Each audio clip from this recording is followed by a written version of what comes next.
జీవితాన్ని ధర్మ మార్గంలో నడిపించు. నీకు తోడుగా ఉంది 9TV భక్తి. మాతృదేవో భవ, పితృదేవో భవ. నేను మీ శ్రీధర్. ఇప్పుడు మనము కొంతమంది కొన్ని ధర్మ సందేహాలు వెలుబుచ్చుతున్నారు.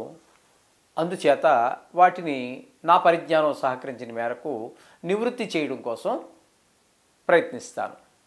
ఇక్కడ మంగళసూత్రం యొక్క దాని యొక్క గొప్పతనం ఏంటి, దాని పవిత్రత ఏంటి అని చెప్పేసి ఈ మధ్య కాలంలో చాలామంది ప్రశ్నించడం జరిగింది.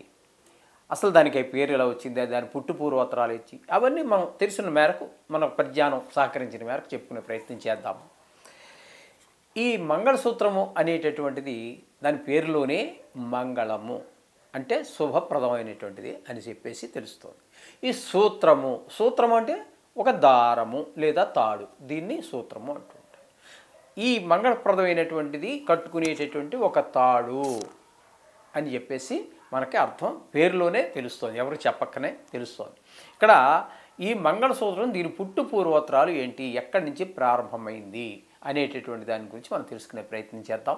ఇక్కడ ఈ మంగళసూత్రం అనేటటువంటిది ఒక హిందూ సాంప్రదాయంలో మాత్రమే కనిపిస్తుంది.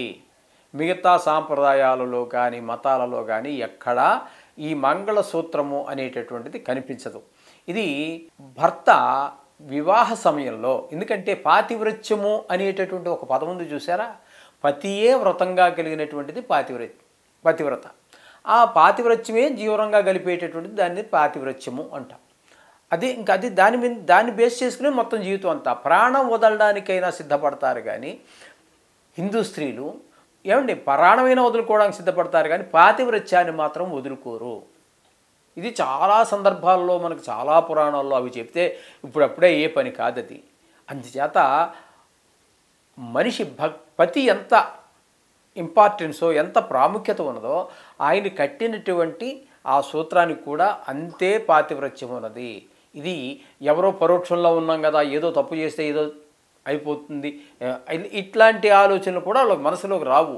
అంతే, పతియే దైవం, అంతే. ఆయనకు చిహ్నంగా ఆయన కట్టినటువంటి దాన్ని, ఆ మంగళసూత్రాన్ని మెడలో వేలాడి తీసుకోవటం అనేటటువంటిది ఆనాటి నుంచి నాగరికత తెలిసిన దగ్గర నుంచి ఈ నాటి వరకు ఈ సాంప్రదాయం కొనసాగుతూనే ఉన్నది. ఇక్కడ మొట్టమొదటిలో ఈ తాళి అనేటటువంటిది ఏంటంటే పెళ్ళి అయ్యింది అనేటటువంటి విషయం అందరికీ తెలియాలి.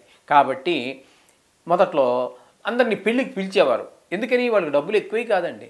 వాళ్ళిద్దరూ న్యాయబద్ధంగా శాస్త్ర సమ్మతంగా వివాహం చేసుకొని సంసారం చేస్తున్నారు. కానీ ఏదో అక్రమ సంబంధాలతో ఎవరో తీసుకొచ్చి ఏదో చేశారు అనేటటువంటిది కాదు. ఈ విషయం 10 మందికి తెలియాలి, ఊరిలో ఉన్నటువంటి అందరికీ కూడా. అందుకోసం ఊరిలో అందరికీ తెలిసేటట్టుగా బాజా భజంత్రీలు ఏంటి, ఎక్కడ భజంత్రీలు అనగానే పలానా వారింట్లో పెళ్ళి అవుతుంది, వాళ్ళ అమ్మాయికో వాళ్ళ అబ్బాయికో, ఈ విధంగా ఊరందరికీ కూడా పెళ్ళి అయింది అనే విషయం తెలియాలి. అలాగే పెళ్ళికి వచ్చిన వాళ్ళు కూడా వచ్చి చూసిన వాళ్ళు చూస్తారు, భోజనాలు చేసి కాస్త ఇది ఒక శుభ సందర్భం కాదండి, ఈ శుభాన్ని అందరితో పంచుకోవడం అనేటటువంటి ఒక సాంప్రదాయము. అలాగే కొన్ని ఇలాంటి శుభకార్యాలు జరిగేటప్పుడు కొన్ని అపశకునాలు, దుశ్శకునాలు, కొన్ని దిష్టులు ఇట్లాంటివి జరుగుతూ ఉంటాయి. అటువంటి చిన్నపాటి దోషాలు పోవటానికి కూడా అప్పుడు ఈ బంధువుల్ని కానివ్వండి, మిత్రుల్ని కానివ్వండి, వీళ్ళందరినీ పిలిచి భోజనం పెట్టడం అనేది ఒక సాంప్రదాయంగా జరుగుతూ వస్తుంది. అయితే మొదట్లో ఈ మంగళసూత్రం అనేటటువంటిది ఎప్పుడు కట్టబడింది, ఎప్పుడు ప్రారంభించబడింది అంటే ఆవేళ పెళ్ళికి వచ్చిన వాళ్ళకి మాత్రమే తెలుస్తోంది ఈరోజు పెళ్ళి అయింది అనేసి. ఆవేళ వాళ్ళ పెళ్ళి అయిన రోజుల్లో నేను ఎక్కడికో ఊరు వెళ్ళాను, 4 రోజుల తర్వాత వచ్చాను, నాకు తెలియదు కదండి ఆవిడకి పెళ్ళి అయిన విషయం. అందుచేత ఎప్పుడు చూసినా సరే ఆమె ఎప్పుడు కంటబడినా ఆమెకు పెళ్ళి అయినది అనే విషయం చిన్న పెద్ద ముతలి ముసక అందరికీ కూడా తెలియడం కోసం, సమస్త జనులకి తెలియడం కోసం మాంగళ్య సూత్రం అనేటటువంటిది ఒకటి ప్రారంభించబడింది. ఆ ప్రారంభం మొదట్లో దీన్ని పెద్దలు చెప్పిన ప్రకారంగా ఏంటంటే తాటి ఆకు, మిగతా ఆకులు ఏదైనా కట్టవచ్చు, కానీ ఈ పసుపు రంగు కలిగినటువంటి తాడులో దానికి పసుపు రాసి, లేదా తెల్లదానికి పసుపు రాసి, లేదా పసుపచ్చ రంగులో ఉన్నటువంటి దానికి ఒక ఆకును కట్టడం ప్రారంభిస్తే అది మనిషిలో ఎప్పుడూ 24 గంటలు వేడి ఉంటుంది కదండి. మరి మనిషిలో లేకపోతే మనిషిలో ఏ వేడి లేదంటే మనిషి చనిపోయినట్టే. కాబట్టి మనిషిలో ఉన్న వేడికి ఆ ఆకు మామూలుగా దాని లైఫ్ ఎత్తన కానివ్వండి కానీ మీకు అరగంట గంట లోపల వాడిపోతుంది. కాబట్టి కొంచెం ఎక్కువ రోజులు ఉండడానికి వీలుగా ఉంటుందని చెప్పి ఆనాటి వాళ్ళకు ఉన్నటువంటి పరిజ్ఞానం మేరకు మనం పందిర్లు వేసవకాలంలో కూడా చలవ పందిర్లను వేస్తాం. ఏమండి అది పెళ్ళింట్లో చూస్తే నెల 15 రోజులు 2 నెలలు కూడా ఉంచుతారు. అది అంత ఎండని కూడా తట్టుకుని ఉంటుంది, ఎండకి వేలపడిపోకుండా. అందులో ఆకులో ఉన్నటువంటి పత్రహరితము లేకపోతే అందులో ఉన్నటువంటి నీరు ఆవిరైపోయి ఈ వాడిపోకుండా ఒక నెల 15 రోజులు ఉంటుంది. కాబట్టి వానాటికి వాళ్ళ పరిజ్ఞానం సహకరించిన మేరకు తాటి ఆకుని మడిచి దాన్ని తాళిగా కట్టారు అని చెప్పి అందుకనే దాని తాళిబొట్టు అని పేరు వచ్చిందనమాట. అక్కడి నుంచి ప్రారంభమైంది ఈ తాళిబొట్టు యొక్క వృత్తాంతం. ఈ విధంగా జరగంగా ఇది నెలకో 15 రోజులకో మళ్ళీ అది ఎండిపోవటం ఇరిగిపోవటం స్నానం. ఎందుకంటే అలా పెట్టేసి గోడ పెట్టినట్టు ఉంచం కదండి, మెల్ల ఉంటుంది, మనం నడిచినప్పుడు ఊగుతూ ఉంటుంది, లేకపోతే మనం స్నానం చేసినప్పుడు చేతులు తగులుతూ ఉంటాయి.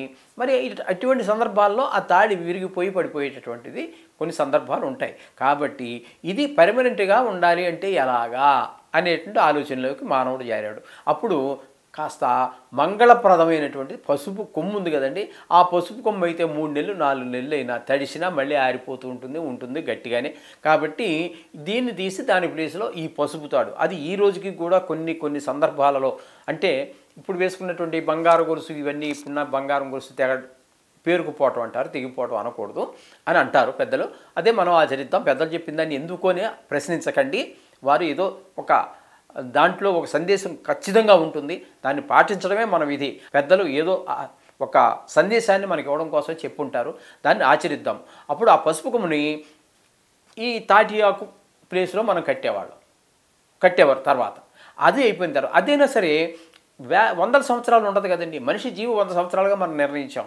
ఇది గట్టిగా అయితే ఆకైతే మీకు తాటి ఆకైతే 1 నెల రోజులు ఉంటుంది, ఇదైతే 6 నెలలు 7 నెలలు సంవత్సరం పాటు ఉంటుంది. ఈ విధమైనటువంటి ప్రక్రియ. తదుపరి ఇంకా మనిషికి రోజు రోజుకి విజ్ఞానం పెరుగుతూనే ఉంది కాబట్టి అప్పుడు ఏం చేశారంటే దీన్ని ఒక లోహంతో చేసినట్టయితే అది స్థిరత్వంగా ఉంటుంది అని చెప్పి ఆలోచన వచ్చింది. అయితే ఈ ఆలోచన వచ్చినప్పుడు ఏ లోహం అనే ప్రశ్న కూడా వస్తుంది. ఇప్పుడు కొన్ని లోహాలు మన జ్యోతిష ప్రకారంగా కానివ్వండి, మన హిందూ సాంప్రదాయంగా కానీ ఇనుము అనేటటువంటిది ఒక శని భగవానునికి ప్రీతికరంగా దాన్ని భావిస్తూ ఉంటారు. అలాగే దానికి వాతావరణంలో తేమ ఉన్న సముద్ర తీర ప్రాంతాలలో గాలిలో ఉప్పు కూడా ఉంటుంది కాబట్టి అది త్వరగా తుప్పు పట్టేటటువంటి అవకాశం ఉంటుంది. అందుచేత అది దాన్ని పక్కన పెట్టారు. అది తుప్పు పట్టిపోయింది మెళ్ళ వేసుకోవటం మన శరీరానికి మళ్ళీ ఎలర్జీ అంటే చర్మ వ్యాధులు రావడానికి అవకాశం ఉంటుంది. ఏది మెళ్ళలో వేసుకుంటే రాకుండా ఉంటుందని అనేక మంది అనేక ప్రయోగాలు చేశారు. ఇత్తడి అన్నారు, కొంతమంది రాగన్నారు. ఏది చేసినా మెడ నల్లగా అవ్వటం, దాని తద్వారా ఆయా ఈ తాడు కానివ్వండి ఈ మంగళసూత్రం కానీ తాకినటువంటి ప్రదేశంలో చిన్న ఎలర్జీ చర్మ వ్యాధులు రావడం జరుగుతుంది. ఇక మనకి చర్మ వ్యాధులు రానటువంటివి ఏంటి? వెండి దగ్గరికి వెళ్ళేటప్పటికి ఏమైంది? అది నల్లగా అంటుకుంటోంది అక్కడ. దానివల్ల చర్మ వ్యాధులు రాలేదు, కానీ అది శుభప్రదమైనటువంటి లోహమే, కానీ ఇక్కడ మీకు నల్లగా అవుతోంది. అందుకని దాన్ని పక్కన పెట్టారు. ఒక్క బంగారాన్ని మళ్ళీ ప్రయత్నంలోకి చేశారు. ఆ ప్రయత్నంలోకి వచ్చిన తర్వాత ఈ బంగారం ఎప్పటికీ రంగు మారదు.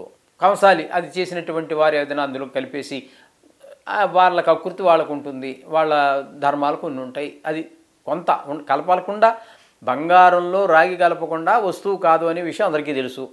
అయితే అది ఎక్కువ కలపడం ద్వారా వాడు లాభం పొందుతారు అది చేసినటువంటి వాళ్ళు. అటువంటివి ఏమైనా చేస్తే కొంచెం రంగు మారచ్చేమో, కానీ అది ఎప్పటికీ కూడా ఒంటికి తాకి ఉండటం శుభప్రదమైన లోహము, అది ఐశ్వర్య శిఖరము, శుభ సూచకము. కాబట్టి ఈ బంగారాన్నే మంగళసూత్రంగా నిర్ణయించడం జరిగింది. ఈ వివాహంలో ఆడపెళ్లివారు ఒక మంగళసూత్రం చేయిస్తే మగపెళ్లివారు మరొక 2 సూత్రాలు ఉంటాయండి మంగళసూత్రాలు. ఆట్లో ఒకటి ఆడపిల్లివారు చేయిస్తే పిల్ల తల్లిదండ్రులు చేయిస్తే, ఒకటి పిల్లవాడి తల్లిదండ్రులు చేయించడం ఒక ఆనవాయితీగా వచ్చింది. అయితే ఈ 2 కూడా ఒకే రకంగా ఉండాలి అనేటటువంటిది ఏమీ లేదు.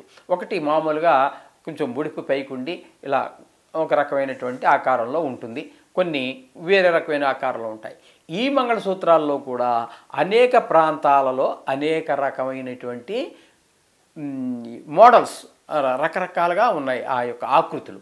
ఈ ఆకృతుల్లో ఇది మనం తమిళనాడులోకి వెళ్ళామనుకోండి, అది అది ఒక రకమైనటువంటి ఇదిలో ఉంటుంది. కొంతమంది మన తెలుగు సాంప్రదాయంలో వేసుకున్నటువంటివి ఉన్నాయి, వేరే రకమైనవి వేసుకునేవి కూడా కొన్ని ఉన్నాయి, ప్రత్యేకంగా తమిళనాడుకే పరిమితం. అలాగే మీరు కేరళకి వెళ్ళారనుకోండి, కేరళకి వెళితే వాళ్ళు కట్టే మంగళసూత్రం ఎలా ఉంటుంది అన్నట్టయితే, మనకి విష్ణుమూర్తి గురించి మనం చెప్పుకుంటాం కదా, ఆ విష్ణుమూర్తి గురించి ఆయన పాల సముద్రంలో పడుకుంటాడు.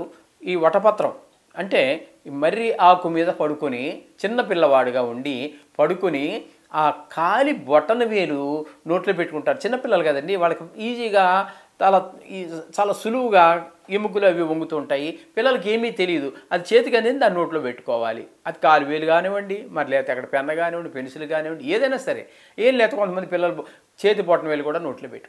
ఆ విధంగా ఉన్నటువంటి ఈ పిల్లవాడు వట్టపత్ర సాయి ఏ విధంగా ఉంటాడో అదే విధంగా అక్కడ ఆకు మీద పడుకొని చిన్న పిల్లవాడు కృష్ణుడు బొమ్మ, అది కాలు బొటన వేలు నోట్లో పెట్టుకున్నటువంటి ఆకారాన్ని వాళ్ళు బంగారంతో తయారు చేస్తారు, దాన్ని మెడలో ధరిస్తారు. అది మంగళసూత్రంగా వాళ్ళు భావిస్తూ ఉంటారు. ఇక్కడ మగ పెళ్లివారు ఒకటి, ఆడపెళ్లివారు ఒకటి ఎందుకన్నట్టయితే, మనం కన్యాదాన సమయంలో విష్ణుమూర్తికి దానం చేసినట్టుగా, అబ్బాయికి దానం చేసినట్టుగా కాదు, మన యొక్క కూతురుని ఒక విష్ణు స్వరూపంగా భావించి ఆ పిల్లవాడికి కన్యాదానం చేస్తాం. అది ఈవిడ లక్ష్మీ స్వరూపం.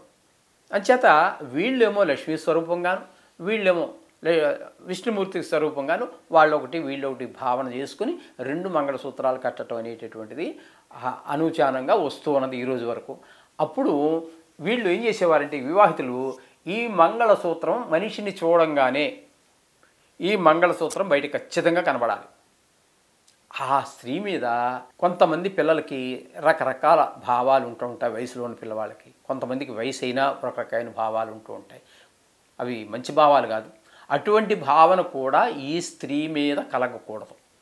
ఇది అందుకోసం మీరు జాకెట్ వేసుకో, చీర కట్టుకో, ఏం చేసినా బయట వేసుకో, ఎన్ని వేసినా పైనే ఉండాలి. అది కనిపించాలి, ఖచ్చితంగా కనిపించాలి ఎదరవాళ్ళకి. అది తల్లి కావచ్చు, తండ్రి కావచ్చు, అన్న కావచ్చు, చుట్టం కావచ్చు, రోడ్ల మీద పోయేవాడు కావచ్చు, బంధువు కావచ్చు, బాటసారి కావచ్చు, ఎవరైనా సరే వాడికి ఈ మంగళసూత్రం ఖచ్చితంగా కనబడాలి. కనబడినప్పుడు ఇవే వివాహిత, అందుచేత ఆవిడకి నమస్కారం చేయాలి. కానీ ఏ విధమైనటువంటి దురాలోచనలు మనసులోనికి రానివ్వకూడదు అనే భావన ఏర్పడుతుంది ఇప్పుడు కాలంలో. దీని యొక్క పుట్ట పూర్వోత్తరాలు జరిగినటువంటిది ఈరోజు వరకు. ఇప్పుడు కూడా పెళ్ళిళ్ళలో పెద్దలు చెప్పారు, దాంట్లో ఏం పరమార్థం ఉందని ఆలోచించట్లా, అదంతా పాత చింతకాయ పచ్చళ్ళే. కానీ ఇంతమందిని ధిక్కరించే శక్తి సామర్థ్యాలు లేక ఆ మంగళసూత్రం కట్టించుకున్నా దాన్ని కనీసం మొగుడుకు కూడా కనబడకుండా జాకెట్లో పెట్టేసుకుంటున్నారు. అంటే ఏంటి నీ ఉద్దేశం? ఇంకా ఎక్కడో నీలో దురభిప్రాయం ఉన్నది, చెడ్డ ఆలోచనలు ఉన్నాయి, పెళ్ళయింది, పతియే దైవం, దీంతో మన జీవితం వెళ్ళాలి అనేటటువంటి భావన నీలో కొద్ది కొద్దిగా తొలగిపోతోంది. ఇంకా ఏవో చెయ్యాలనే తాపత్రయాలు, అసాంఘిక కార్యక్రమాల వైపు మొగ్గుతోందని అర్థం. ఖచ్చితంగా కనబడాలమ్మా. ఇలా చెప్పాను అని చెప్పేసి ఎవరు స్త్రీలు నా మీద మీరు కోపగించుకోవాల్సిన పని లేదు. పూర్వకాలం మీ అమ్మగారిని చూడండి, మీ అమ్మమ్మ గారిని చూడండి, ఆ తరం వాళ్ళు ఆ రకంగా దాన్ని వేసుకున్న వాళ్ళు మీకు తెలుసు. అందుచేత అదే చెప్తున్నా నేను. ఎందుకు మిమ్మల్ని ఏదో కించపరచాలని కాదు, మరో రకంగా మీరేం భావించాల్సిన పని లేదు. కానీ మన సాంప్రదాయం, మనం సనాతన ధర్మం అని చెప్పేసి ఈ మధ్యకాలంలో మరీ ఎక్కువగా వినబడుతున్నాం. చదువుకున్న వాడి దగ్గర నుంచి, చదువుకోని వాడి దగ్గర నుంచి, పామరుల దగ్గర నుంచి అందరికీ కూడా. మిగతా వాళ్ళు విమర్శిస్తున్నారు, మనం సమర్థించుకుంటున్నాం. ఎవరితో వాళ్ళు సమర్థించుకోవాలి, న్యాయం అంతేది. వాళ్ళంటే నిన్నగాక మొన్న వచ్చిన వాళ్ళకి ఏం తెలుస్తుంది దీని విలువ? వాళ్ళు విమర్శిస్తారు, వేరే మతస్థులు, వదిలేయి, వాళ్ళ గురించి వదిలేయి. కానీ ఎవరైతే మనం అనుకుంటున్నామో ఈ సనాతన సాంప్రదాయం, అది మగవాడి వల్ల చాలా తక్కువ అవుతుంది. ఆ సనాతన సాంప్రదాయాన్ని రక్షించాలి, కాపాడాలి, నిలబెట్టాలి అన్నట్టయితే కేవలము స్త్రీల వల్ల మాత్రమే సాధ్యము. ఇది నేను బల్లగుద్ది చెప్తాను. అందుచేత ఈ ఆడవారికి అంత ఓపిక పెట్టాడు భగవంతుడు. దానికి ఆ సహనశీలి స్త్రీ అంటే, మగవాడి కోపము, ఇవన్నీ మగవాడితో చాలా తక్కువ పనులు అవుతాయండి.